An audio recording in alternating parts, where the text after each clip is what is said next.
All right, so I've got my halter already now, and he's worn this a couple of days, and he started wearing a halter when he was probably a few days old, but he wasn't handled a ton on a halter before he got here.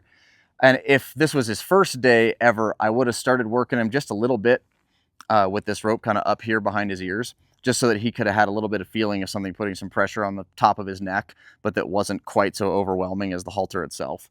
But because he's worn the halter a few times and he's okay with me touching him up here, I just as soon do my rope work with it down at his neck base, so that we just really are isolating the feet and the body and not talking too much to the head. But now, just like any other horse, as soon as I can, I'm going to start to ask him to lower his head just a little bit. And he's not going to put his head all the way down, you know, to my like belt level yet, because he's so young, but he can learn to give just a little tiny bit. And that's the same thing with all the stuff that we're doing with him. Is I don't need this stuff to get perfect every day. I just need him to understand that I'm looking for a little change.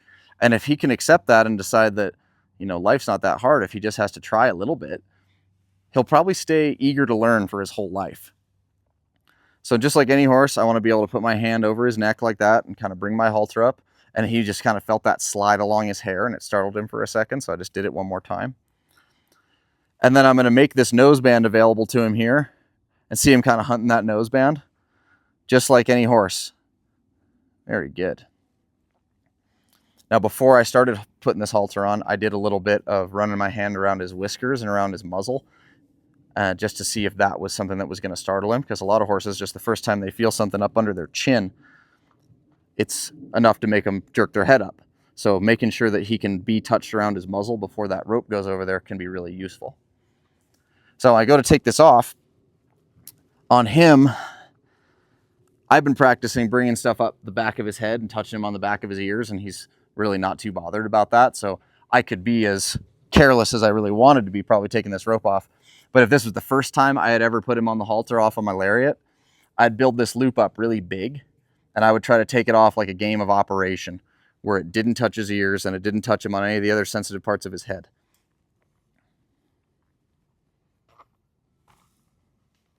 Hi, you're so precious. Yeah. And anytime he's like looking for a little bit of affection, I'm going to try to oblige him, because I certainly want him thinking that's something he can get from me for his whole life. Yeah.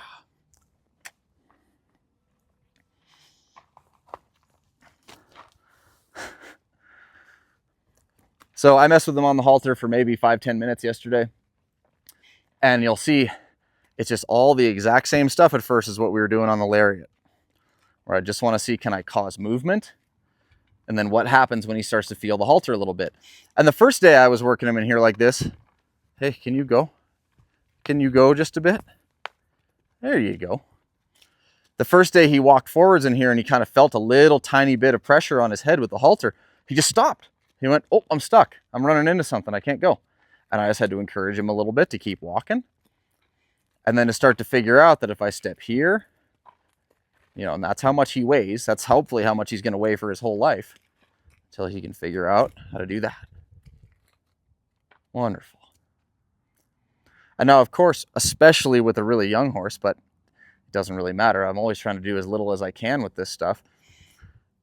I don't want to do a million complex movements and hindquarter yields and that kind of stuff with a little young developing body like this.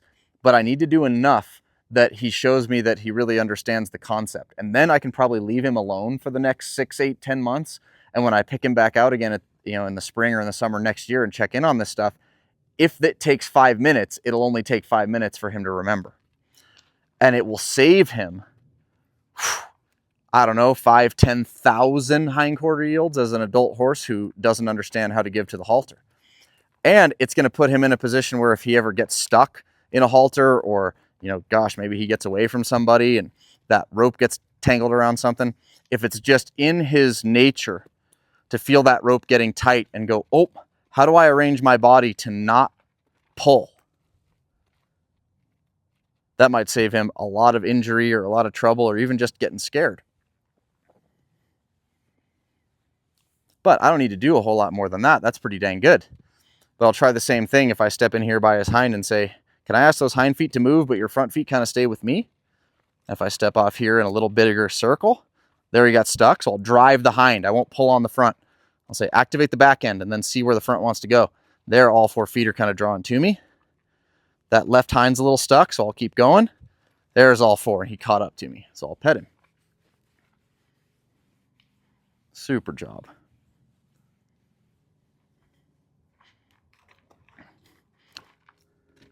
So, and while he's on the halter now, I'll kind of take the opportunity to get to any other parts of his body I wasn't really able to get to when I was working on the lariat. So I'm going to spend plenty of time rubbing the back of my hand in this cinch area. He hasn't been really too touchy about hardly anything, but some horses are going to have trouble with that. I want to see if there's anywhere on his body within reason that I can pet where he says, oh, that's ticklish. But we've been working at this the last few days and he's pretty content to be touched all over.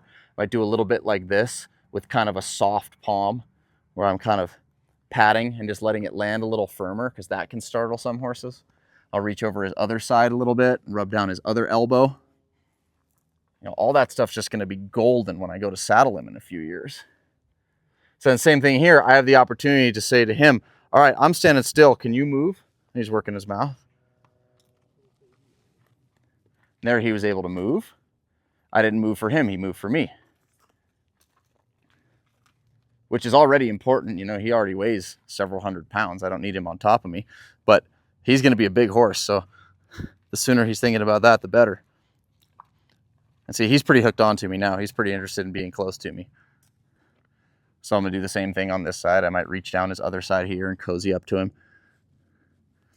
Like I said, I want to pet on him really a lot, but I'm so staticky.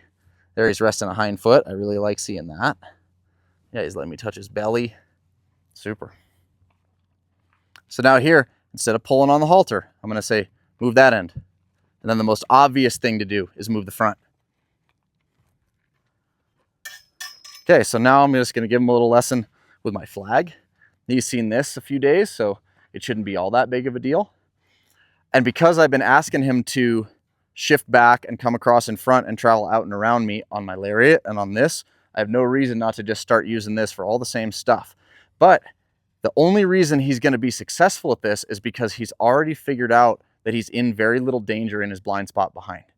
And it's very, very difficult for horses to take the risk and shift back into that unknown blind spot behind them to get out and around to travel on a little bit of an arc if they haven't had that exposure. So if I step through here, just like he's any old horse, I say, hey, can you figure out how to come through here to my left? I'll tip his nose just a little bit. There's that reaching step. Beautiful. There, he really went out and around me.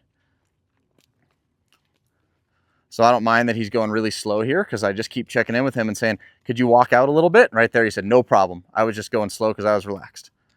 Love to see it.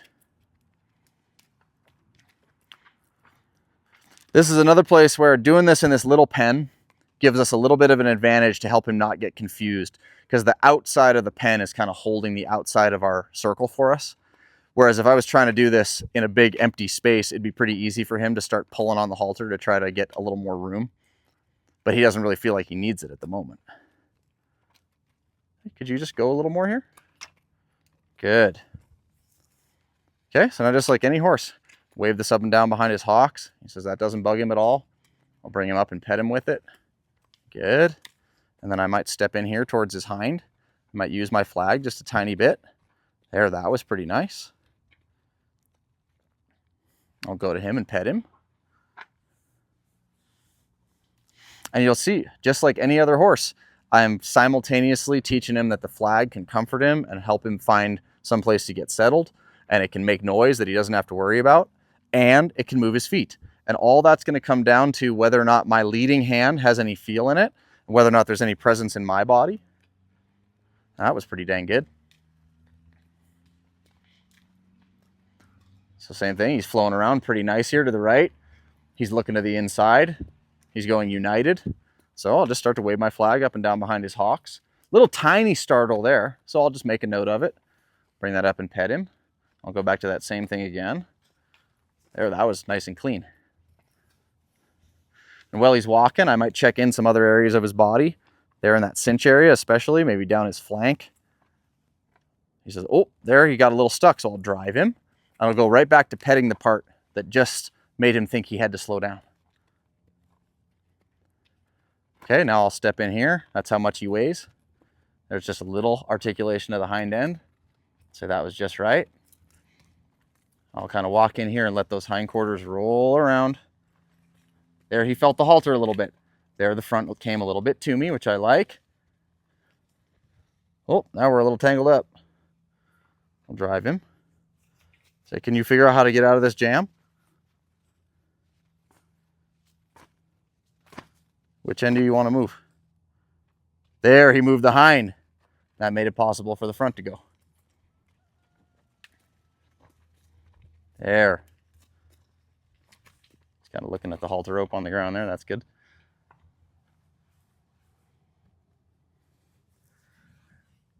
So that's about as good as I need a youngster to be. That's, you know, far more halter broke than many adult horses who've had full careers.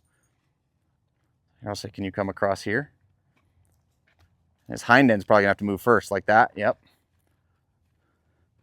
So this is a little horse who's had maybe in total like a half hour of instruction on the halter, who understands all of the concepts of how to operate his hind and front quarters on the halter pretty much completely. So for me, that's time well spent. So the last thing I want to do with him today, because I did this with him yesterday too, is I'm just going to take him on a little field trip outside the pen. We'll kind of take a walk to the arena and move around a little bit. And I'm almost giving him the opportunity here to find somewhere to get his feet stuck so that I can help him get unstuck. And some horses, it might be tough. You know, Kiara's back there filming and she's walking up behind his tail and he's barely noticing. He might be checking in over his shoulder to just see that there's somebody there. But for some youngsters, that might fry them.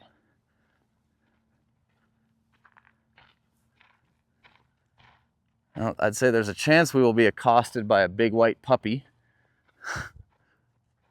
Oh, there he is. So right now you can see he's not leading because he's obedient to the halter rope.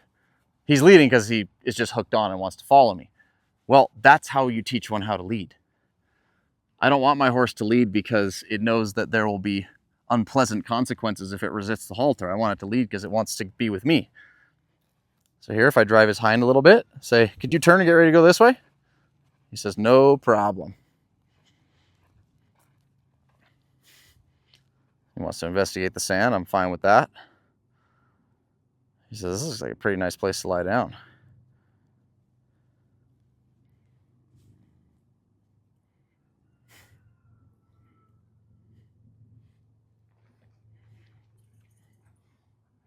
Look out, Felix. Okay, so here I'm going to say, can you flow through here to my right? Now he's probably going to have to move his hind, yeah, to get the front arranged to do that. Just about perfect. I might work him in a tiny little spit of a circle out here. He hasn't done that outside the pen yet. So this is the first time he's ever worked on a little bit of an arc. That was just about perfect. Felix, oh. Now if I step in here towards the hind, I might drive just a bit there.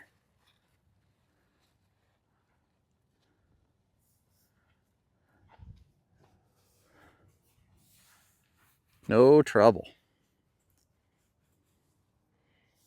I'll step back here towards his hind and say, can you move your feet? There's the hind. There's all four. So we'll go for a little walk this way. Look out, Felix. I don't mind this big puppy being in here. It's going to be in here his whole life, so you might as well get used to him. So now his feet are pretty freed up, so I'll travel a little ways. I notice I'm not walking too fast. I want him to win. I'll stop and pet him.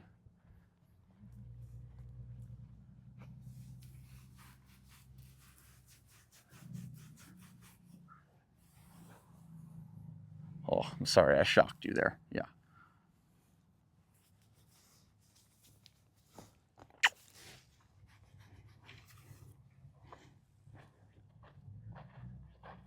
So can you move your hind? Good. Now I'll say, hey, can you travel through here to my left? Very good. I'll ask him to travel in a little bit of an arc to my left for the first time. See, right there is what I was talking about with no fence. He says, how do I go forwards? There, he made it. No big deal. Okay, step in here towards the hind. There's the hind feet. Yeah, what a good boy. And that was kind of what I was waiting for, some kind of release out here, some kind of relaxation. And he's found it really easily today. Let him snuffle around on the ground a little bit, and then we'll take him home.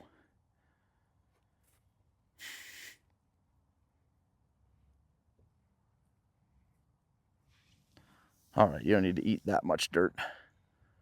So once again, right here, I have the opportunity that if I just started walking towards his pen, I could get him stuck. But I'm going to take a little bit of a risk and not drive him to get him broken loose first. I just moved, and he made arrangements to come with. And if I kind of take a little bit of a snaky track on our way home, I'm always going to be at a little bit of an angle where, worst case scenario, if he were to get stuck, I could step back towards his hind and say, there, move your hind feet. That's going to get you going again. Very good.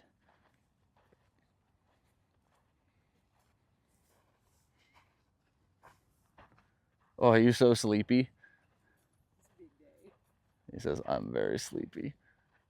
So here you got a little stuck. I stepped off to the side. That eye hooked on a little bit again. He was able to move. There. But this guy doesn't ever have to learn how to get stuck.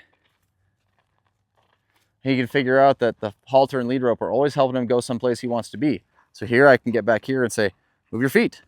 There. And it's the hind that helped the front move. I didn't put more pressure on the front.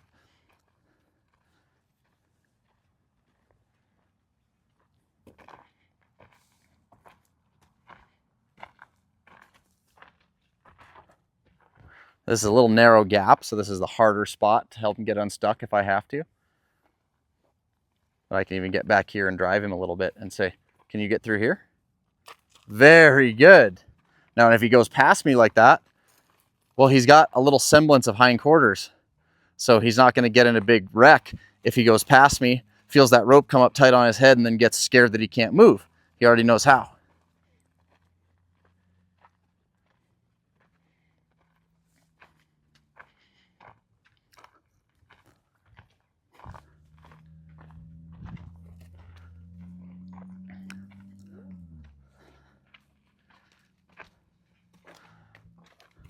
There, I stepped to the hip. He rolled over behind, just like he's going to do going through gates for his whole life once he's really halter trained.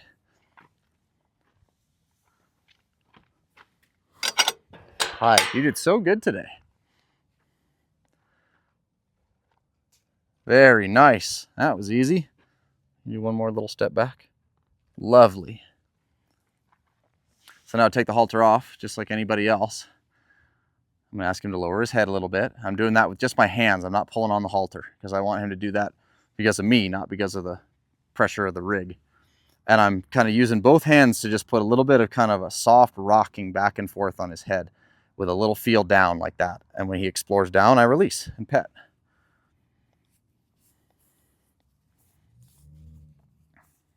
I'll take my halter off. He stayed with me, so I don't have to hold on to him. I'll just pet him a little bit. That'll be that.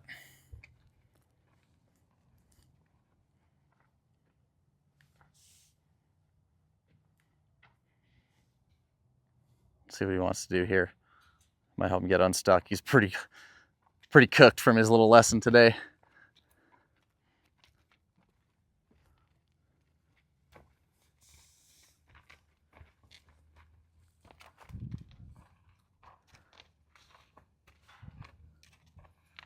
Yeah, he's still pretty hooked on.